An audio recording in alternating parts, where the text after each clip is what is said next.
Wait. Uncle, please pick it up. Pick it up. I can't see that this is an estate. Show you It's not your fault. Because if you can see very well, you will see that this place is not dumping refuse like that. You come and put your stuff. Show you them on ni ko tori bi esu. Owo sokoto ni abi anju obe. Tẹ́ bá ti len gbese ti báyìí wàhálà yín mo po. Ṣé bá ṣe bá ka mo tó kó wá bí. Ó bá já wo ka dúró sábúlé de je. Irú wo. So ojú afusa lọ ni. Àbí nǹkan. What's going on there?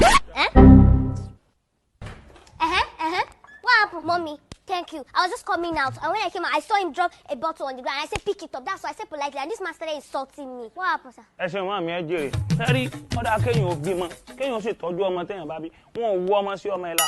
Ní kíní kan rúgudu bíi plọ́ọ̀gì bàjáàjì. Kí wọ́n ṣe mọ́ sọ kíní omi lẹ̀. English, Mr. Man.